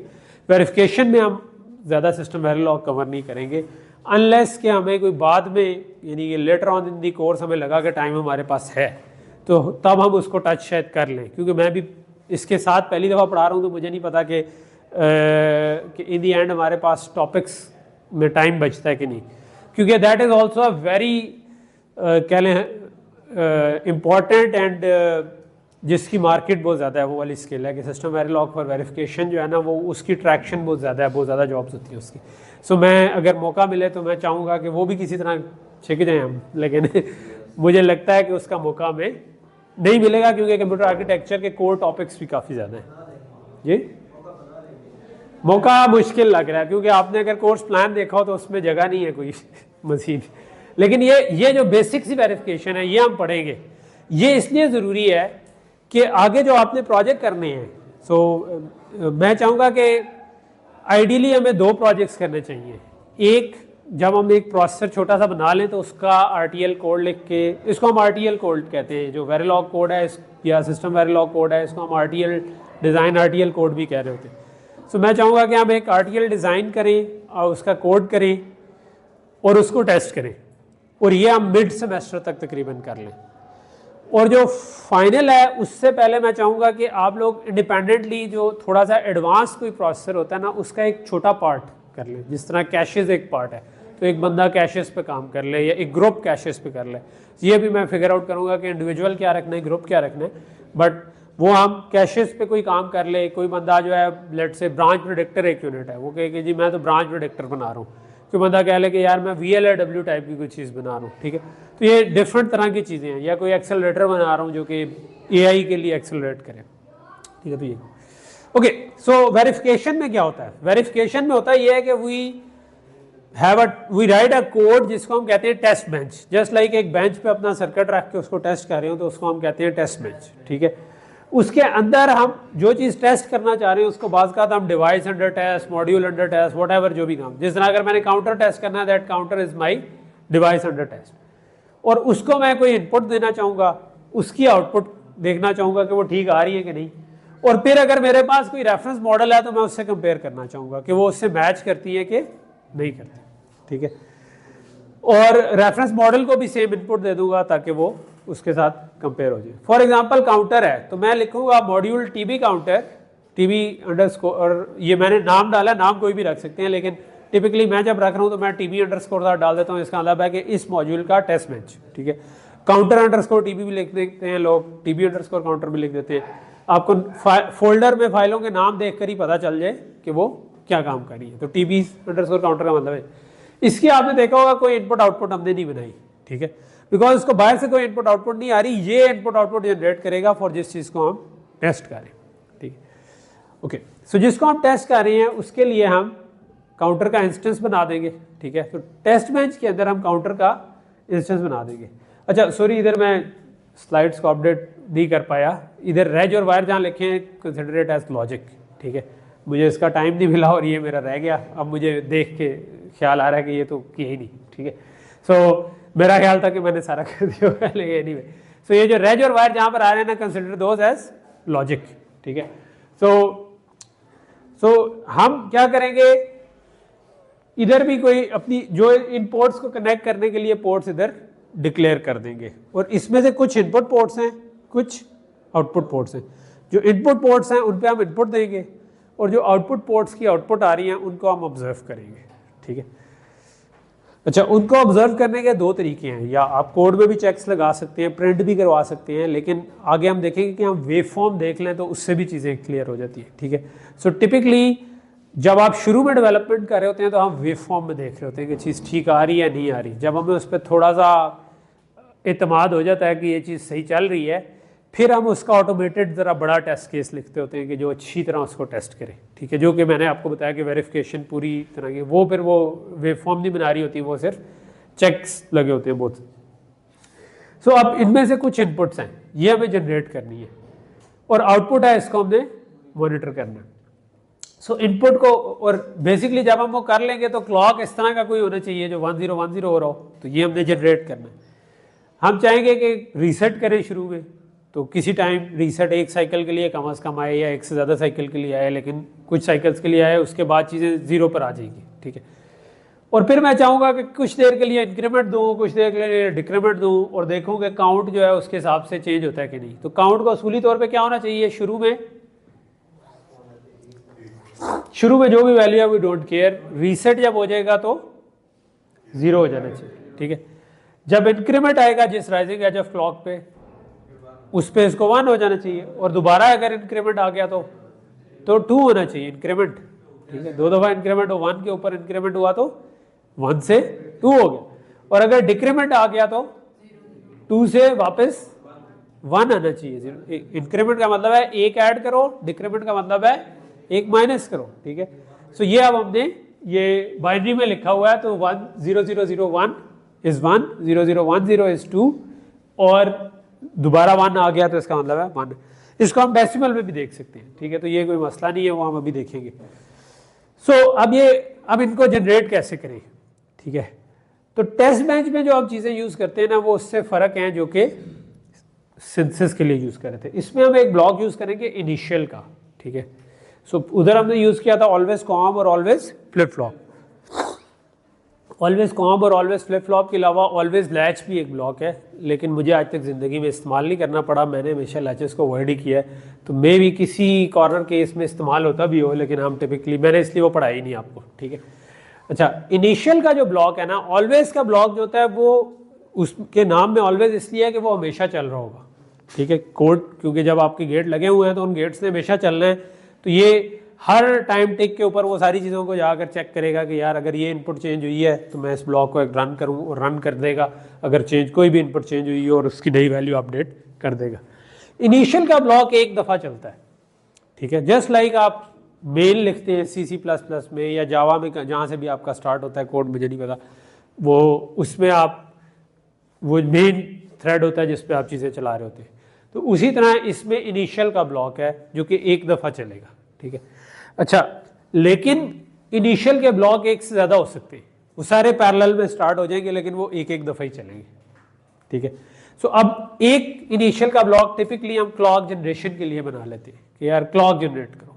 क्लॉक जनरेशन के लिए हम क्या करते हैं, हम कहते हैं इनिशियल, बिगिन, एंड। अब इधर मैंने लिखा है क्लॉक इज इक्वल टू 0 और उसके बाद मैंने लिखा है forever #5 clock is equal to not of clock, ठीक है। अच्छा, अब दो चीज़ें आ गई। पहली चीज़ तो क्लॉक इज इक्वल टू 0 तो एविडेंट है कि भाई क्लॉक को शुरू में मैंने कहा कि भाई 0 हो जा। उसके बाद मैंने कहा है फॉर एवर। फॉर एवर जो है ये just like a for loop, but इसकी कोई कंडीशन नहीं है, हमेशा चलता रहे, ठीक है। और उसके आगे मैंने लिखा है #5। #5 जो है ना, ये हैश लगाकर जो 5 लगाते हैं, ये हम ना टाइम में आगे जाने को कहते हैं कि यार 5 टाइम यूनिट्स आगे चले जाओ, ठीक है। जो भी सिमुलेशन टाइम यूनिट्स चल रही हैं इस वक्त, ठीक है, वो 5 यूनिट्स आगे चले जाओ, ठीक है। ज़रूरी नहीं था कि ये मैं 5 ही रखूँ, ये मैं 10 रखूँ, 10,000 रखूँ, जो भी रख दूँ, उतने टाइम यूनिट आगे चले जाओ। लेकिन मैंने कहा कुछ टाइम यूनिट आगे जाकर उसको clock is equal to not of clock. और ये क्योंकि लूप है तो ये बार बार यही करता रहेगा कि clock is equal to not of clock चलता रहेगा, ठीक है। ऑब्वियसली आप इधर while 1 भी लिख सकते हैं, इनफाइनाइट लूप लगाना है, while 1 भी एक इनफाइनाइट लूप होता है, उससे भी ये क्लॉक जनरेट हो जाएगा, ठीक है। तो ये ज़रूरी नहीं है कि एग्जैक्ट ये सिंटेक्स हो, पर्पज इसके आपने बार बार काम करना है, तो ये बिल्कुल सामने नज़र आने वाला सिंटेक्स है, तो इसलिए फॉर एवर उस लिहाज से ज़्यादा अच्छा लगेगा। तो फॉर एवर मैंने आपको बता दिया, #5 भी बता दिया, तो ये भी बता दिया कि ये C स्टाइल इनिशियल ब्लॉक होता है और इसके अंदर आपने टाइम में आगे जाना हो तो हैश डाल देते हैं और बता देते हैं कितना आगे चले जाए। आप एट समथिंग भी डाल सकते हैं, ठीक है, कि आपको एट पॉज क्लॉक, तो वो पॉज क्लॉक आगे चला जाएगा, ठीक है। और उसके बाद आप चीज़ें कर लेंगे। वेट स्टेटमेंट भी है कि आप किसी चीज़ पे वेट भी कर सकते हैं कि जब तक ये ना हो तब तक रुके रहो, ठीक है। तो अभी हम वेट नहीं यूज़ करेंगे, लेकिन अभी हम बाकी चीज़ें यूज़ करेंगे। अब क्लॉक तो मैंने जनरेट कर दिया, तो एक इनिशियल का ब्लॉक रख के मैंने साइड पे कर दिया कि यार ये तो क्लॉक जनरेट करेगा। अब बाकी जो रीसेट और इंक्रीमेंट डिक्रीमेंट हैं, इनके लिए मैं एक और इनिशियल ब्लॉक लिख लूँगा, ठीक है। और वो कैसे लिखूँगा, वो इस तरह से है कि इनिशियल, बिगिन, एंड। और इसके अंदर अब शुरू में मैं चाहूँगा कि सारे के सारे 0 हो जाए, ठीक है। तो मैंने इंक्रीमेंट, डिक्रीमेंट, रीसेट को 0। सो अब इसको कंसिडर कैसे करें कि ये जो लेफ्ट टू राइट टाइम बार है, ऊपर जो टाइमिंग डायग्राम है, और जो कोड हम लिखते हैं वो टॉप टू बॉटम चल रहा होता है। तो जो मैंने लेफ्ट टू राइट काम करना है वो मैं टॉप टू बॉटम करना शुरू कर दूँ, ठीक है। तो फॉर एग्जांपल मैं चाहता हूँ कि लेफ्ट मोस्ट जहाँ पर इस वक्त येलो एरो है कि मैं शुरू में सबको 0 करना चाहता हूँ, मैंने कर दिया। इससे अगला काम क्या मैं करना चाहता हूँ कि रीसेट को 1 करूँ। तो मैं क्या करूँगा, मैं थोड़ा सा आगे जाऊँगा, मैं कहूँगा at pos clock reset is equal to 1, ठीक है। अच्छा, ये मैंने 2 तरीके से करके मैं आपको बताऊँगा। एक अभी मैंने नॉन ब्लॉकिंग के तरीके से लिखा हुआ है, ठीक है। टिपिकली वैसे मैं खुद अब ब्लॉकिंग के तरीके से लिख रहा हूँ। तो इसका क्या मतलब है कि पॉज क्लॉक जैसे ही आए उसके एक टिक के बाद रीसेट को 1 कर दो, ठीक है। और उसके बाद मैं चाहता हूँ एक और पॉज क्लॉक गुजार दो, ठीक है। यहाँ पर मैं दूसरे तरीके से आपको, खैर यहाँ पर भी उसी तरीके से इसके बाद आएगा, ठीक है। सो एट पॉज क्लॉक एक और पॉज क्लॉक गुजारो, इसको 0 कर दो, तो हम टाइम में मजीद आगे चले गए। इसके बाद मैं क्या चाहता हूँ, इंक्रीमेंट को 1 करना चाहता हूँ। सो मैं एट पॉज क्लॉक, ये अब आपको थोड़ा सा फर्क सिंटेक्स नजर आ रहा होगा। एक ये कि पॉज क्लॉक के आगे मैंने सेमी कॉलन डाल दिया है और इधर मैंने नॉन ब्लॉकिंग डाल दिया। प्रैक्टिकली ये एक ही काम कर रही है इस वक्त, ठीक है। थोड़ा सा फर्क है लेकिन प्रैक्टिकली एक ही काम कर रही है। ये मैंने कहा है कि सेमी कॉलन का मतलब है कुछ भी ना करो, इसका मतलब बस पॉज क्लॉक गुजार दो, ठीक है। तो अब मैं इधर से एक पॉज क्लॉक गुजारूंगा, उसके बाद मैंने कहा एक टिक और आगे चले जाओ और उसके बाद इंक्रीमेंट को 1 कर दिया। ये नॉन ब्लॉकिंग थी। नॉन ब्लॉकिंग का मतलब है कि उसी वक्त असाइन कर दो, लेकिन इस वक्त जो वैल्यू मैंने असाइन किया है वो एक टिक के बाद उसको दे देना। इसमें हम कह रहे हैं कि एक टिक आगे चले जाओ उसके बाद कर दो, तो इस केस में प्रैक्टिकली कोई फ़र्क नहीं है क्योंकि मैं कांस्टेंट असाइन कर रहा हूँ। अगर कोई वेरिएबल होता तो उस वेरिएबल की वैल्यू अगर चेंज होगी होती तो थोड़ा सा फ़र्क पड़ना था, लेकिन हाँ ये मैं I normally use this one जो नीचे वाला सिंटेक्स है, ठीक है। मैं आपको लेकिन wanted to show you two different kinds ताकि हमारा एक दोनों तरह का लिखा हो तो आपको फ़र्क ना हो। अच्छा, उसके बाद मैं चाहता हूँ कि लेट से 2 साइकिल के लिए मैं चाहता हूँ कि इंक्रीमेंट 1 रहे, तो अब मुझे क्या करनी है, 2 पॉज एज क्लॉक गुजारनी है। तो मैं at posedge clock semicolon 2 दफ़ा लिख सकता हूँ। और यही काम करने के लिए एक और छोटा सा मैं ये भी कर सकता हूँ कि मैं लिख दूँ रिपीट ब्रैकेट में 2, तो इसका मतलब है 2 दफ़ा रिपीट करो एट पॉज एज क्लॉक। तो रिपीट जो है वो भी ये काम कर लेता है कि 2 दफ़ा एक चीज़ को चला देगा। और उसके एक पॉज एज क्लॉक के बाद मैं चाहता हूँ डिक्रीमेंट 0 हो जाए, ठीक है। अच्छा, आप हैशेस से भी डिले डाल सकते हैं, लेकिन यानी इसमें भी हैशेस से डिले तो डाल रहा है, लेकिन ये जो पॉज एज क्लॉक गुजारने वाला काम भी मैं इस तरह कर सकता हूँ ना, #10 करूँगा तो 5 साइकिल के लिए, आप 5 साइकिल के लिए डाउन होता है तो वो एक पूरा पॉज एज क्लॉक गुजर चुका होगा। लेकिन टिपिकली इट्स प्रेफरेबल कि आप पॉज एज क्लॉक के थ्रू आगे जाएं, ताकि आपसे वो हैशेस में आपको काउंट रखना पड़ेगा कि मैं आप किस जगह पे था, हेड में सोचना पड़ेगा ना। उसके बजाय पॉज एज क्लॉक डालेंगे तो आप सीधा, आपको पता है कि अब मैं क्लॉक एज पे पहुंच गया हूँ, अब इससे थोड़ा सा आगे जाके, हमेशा थोड़ा सा आगे जाके हम चेंज कर रहे होते हैं। उसकी वजह यह है कि रियल सर्किट्स में भी जो चीज़ में वैल्यू लोड होती है वो उसको लोड होने में थोड़ा सा टाइम लग जाता है, जिसको हम सेटअप टाइम कहते हैं, ठीक है। तो ये हम उसको एक तरह से मॉडल कर रहे होते हैं। ओके, सो ये हमारा ख़त्म हो गया। आखिर में हम थोड़ा सा और टाइम गुजार सकते हैं, repeat 20 at posedge clock, कि भाई थोड़ी सिमुलेशन और चल जाए।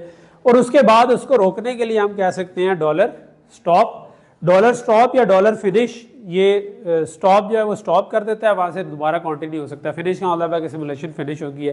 तो बास टूल्स जो है वो स्टॉप पे ही रोक देते हैं, बास टूल्स जो है वो स्टॉप पे कंटिन्यू करने देते हैं। तो हम टिपिकली $स्टॉप अभी यूज़ कर रहे होंगे, और $फिनिश भी लगा सकते हैं। अच्छा, इसी में हम ये भी कर सकते होते हैं कि अगर कुछ प्रिंट करना हो तो इस तरीके से प्रिंट कर सकते हैं, $display count is equal to %d, count. ये जो %d है इसका मतलब डेसिमल में प्रिंट करो, और किसको करो, जो मैंने इसके बाद लिखा हुआ है। तो अगर मैंने 3-4 चीज़ें हो तो मैं मल्टीपल %t डाल के उसके आगे डिफरेंट चीज़ें लिख सकता हूँ, वो सब की सब उसी ऑर्डर में प्रिंट हो जाएगी। आप लोगों ने शायद सीन सी आउट तो पढ़े हैं कि नहीं पढ़े? नहीं पढ़े। प्रिंट एफ स्कैन एफ नहीं पढ़ा ना?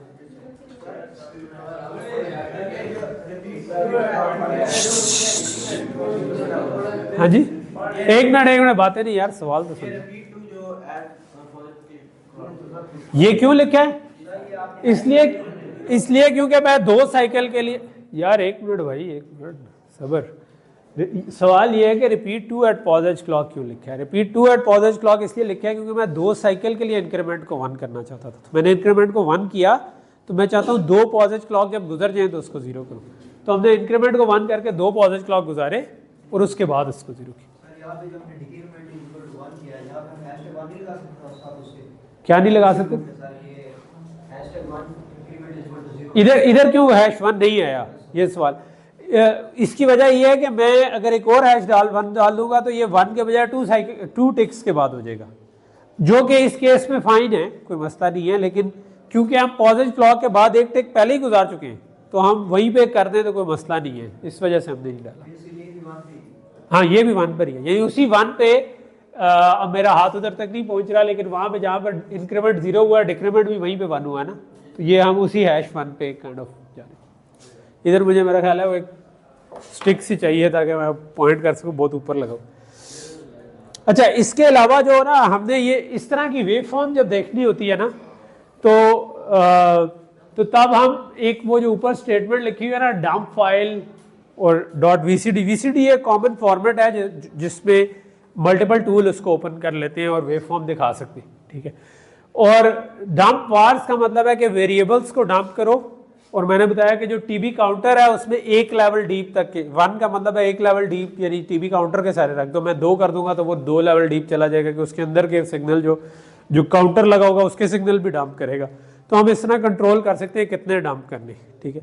तो आजकल तो हम जितने भी लेवल हैं उतना डीप इसको बेशक ले जाएं, कोई मसला नहीं है, क्योंकि अब स्पेस का उतना मसला नहीं होता।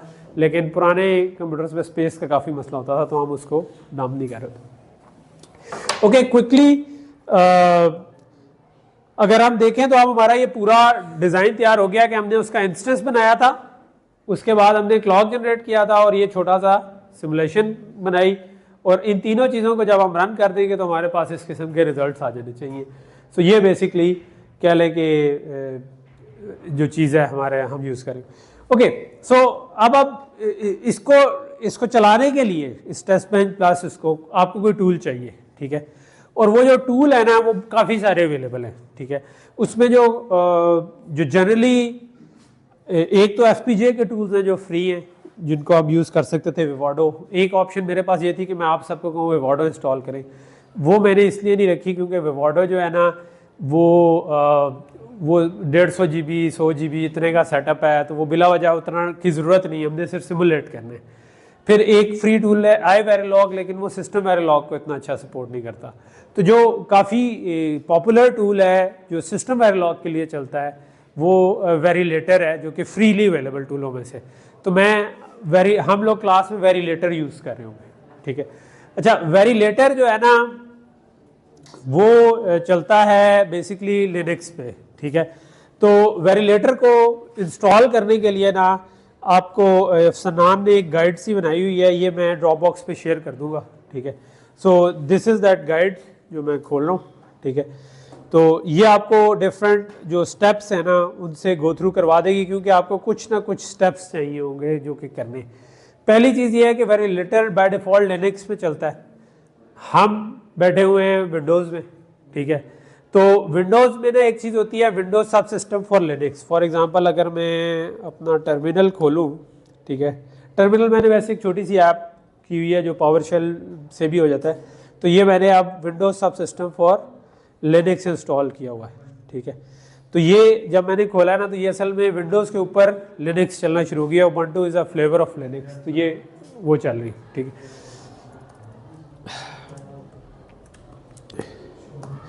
सो फॉर एग्जाम्पल मैं इसके अंदर काउंटर वाले फोल्डर में, अब ये इंस्टॉल कैसे होगा ये इस डॉक्यूमेंट में लिखा हुआ है, ये जो उसने बनाई हुई है, ये मैं शेयर कर दूंगा ड्रॉप बॉक्स पे, तो कोई भी इसको डाउनलोड करके चला सकता है। तो हाँ, ड्रॉप बॉक्स नहीं ओपन होता, नहीं वहीं पे हो जाएगा ओपन। आप वेब से सीधा डाउनलोड कर लो, आप खोलोगे एक वेब पेज खुलेगा उसमें नहीं होगा। किसी और को भी ये मसला आया है?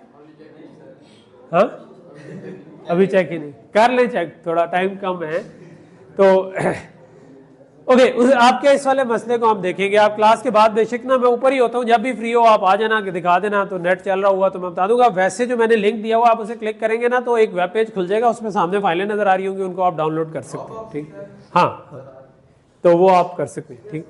अच्छा, सो बेसिकली अब आप जब वेरिलेटर इंस्टॉल्ड होगा ना तो आप इधर वेरिलेटर लेट से मैं कहूँ वर्जन, तो ये मुझे बता रहा है कि जी कौन सा वर्जन है, तो 0.5.3 है, ठीक है।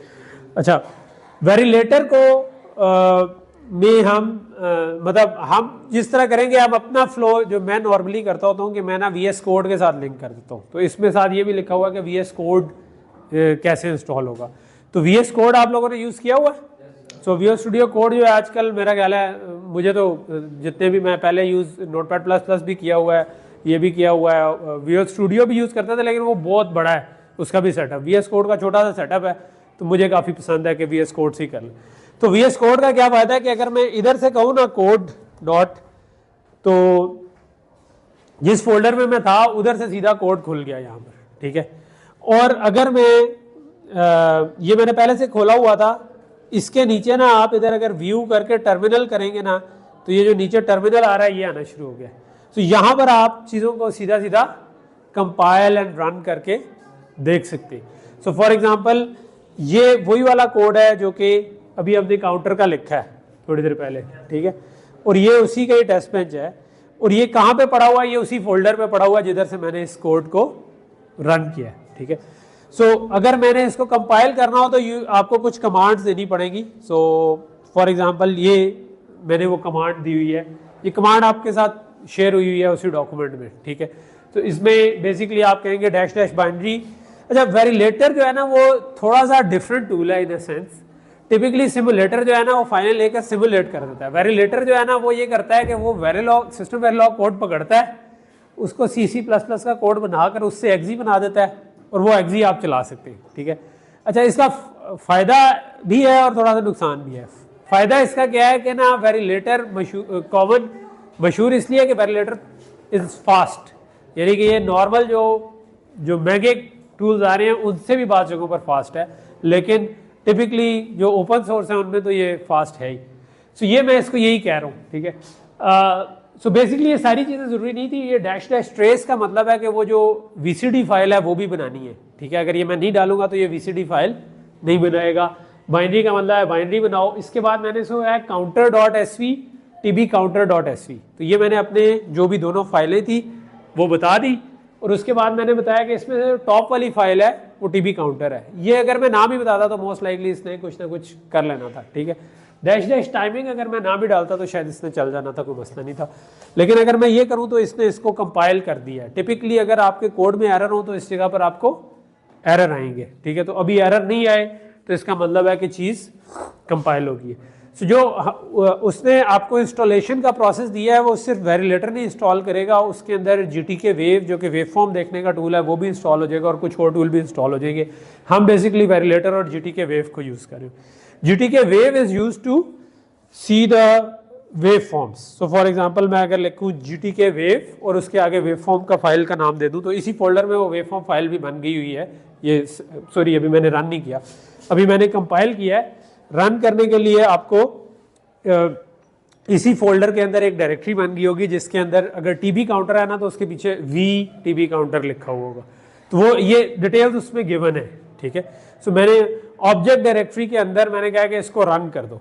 सो मैंने इसको रन किया, ये पूरा रन हुआ, उसने रन करने के बाद फिनिश कर दिया। जिस वक्त उसको 54 लाइन पे $स्टॉप आया तो उसने उसको फिनिश कर दी।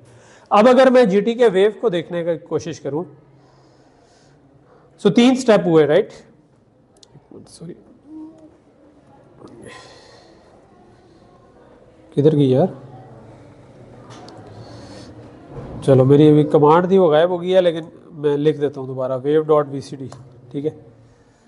तो ये आपके पास अब वेव फॉर्म खुल गई है, राइट। और इस पे अगर मैं इसको कहूँ कि सारे सिग्नल्स इंपोर्ट कर दें तो ये अब आपकी वो वाली वेव फॉर्म आपको नज़र आ रही है जो कि हम देखना चाह रहे थे। थोड़ी छोटी नज़र आ रही है बट बेयर विद इट। इधर मुझे वो प्लस का साइन नहीं नज़र आ रहा, देयर इज अ साइन, ये है, हाँ ठीक है। सो ये अब आपको ये नज़र आ रहा होगा कि ये काउंटर है, काउंटर की वैल्यू 0 थी जिस वक्त रीसेट हुआ। So this is clock, this is reset. जब इंक्रीमेंट आया तो क्लॉक 0 से 1 हो गया, दूसरे साइकिल में आया तो 1 से 2 हो गया, और फिर जब डिक्रीमेंट आया तो क्लॉक वापस काउंटर वापस 1 हो गया। तो इसका मतलब है कि ये ठीक ठीक काम कर रहा है, ठीक है। तो बेसिकली हम ये वाले स्टेप्स कर रहे होंगे, लेकिन आपको इंस्टॉलेशंस करनी पड़ेंगी थोड़ी सी। तो ये कोड काउंटर का, TB काउंटर का मैं शेयर कर दूंगा। वैसे जो उसने रीडमी लिखी है उसमें एक इससे भी सिमिलर काउंटर जो कि सिर्फ इंक्रीमेंट किए जा रहा है उसका कोड ऑलरेडी गिवन है। तो आप अगर आपकी असाइनमेंट 0 ये है कि हर बंदे ने ये इंस्टॉल करके चलाना है, ठीक है, और ओके करना है कि हाँ जी हमने ये ओके कर दिया है, ठीक है, इंस्टॉल हो गया। अच्छा, जिन लोगों के पास लैपटॉप नहीं है, कुछ 1-2 ऐसे भी थे जिन्होंने कहा था, मेरे ख्याल आपने कहा था, एक आध और ने भी पीछे हाथ खड़ा किया था, ठीक है। अच्छा, एक अब उनको एक्स्ट्रा काम करना पड़ेगा, वो ये कि there is a site called EDA playground, ठीक है। इस पे आप ये वाले काम ऑनलाइन कर सकते हैं कि आप लेफ्ट साइड पे कोड लिखें, राइट साइड पे वो उसकी आउटपुट आ जाएगी। मुझे नहीं पता वेव फॉर्म देख सकते हैं कि नहीं, आई थिंक उस पर भी देख सकते होंगे, ठीक है। तो आपका भी टास्क ये है, अगर तो पॉसिबल है कि आप लैपटॉप शैपटॉप ले सकते हो या कोई PC कोई बोरो कर सकते हो कुछ, तो आप उस पर ये काम करें, क्योंकि मेरा ख्याल है इंस्टॉलेशन से गो थ्रू करना भी एक अहम लर्निंग है। आप सारे CS वाले हो ना, तो CS वालों को ये तो आना चाहिए कि यार लिनक्स कैसे इंस्टॉल हो रही है, उसमें सॉफ्टवेयर कैसे हो रहा है। तो ये बीच में फटे आएंगे तो आप आ जाए ऊपर, मेरे पास आ जाए, सनान के पास आ जाए, विल हेल्प यू आउट, ठीक है। तो मैंने जब किया था मुझे ज़्यादा फटे आए थे, आपको कम आएंगे क्योंकि मैंने जो इंस्टॉल किया हुआ था वो Ubuntu 20 थी, तो वेरिलेटर का लेटेस्ट वर्जन को GCC का लेटेस्ट वर्जन चाहिए था, वो मेरे पास नहीं था तो मुझे वो इंस्टॉल करना पड़ा। लेकिन आप लोगों को ये नहीं करना पड़ेगा क्योंकि आप अभी फ्रेश इंस्टॉलेशन करेंगे तो वो ऑलरेडी उसमें GCC का लेटेस्ट वर्जन। ओके जी, यहाँ पे रुकते हैं। सॉरी आपकी अगली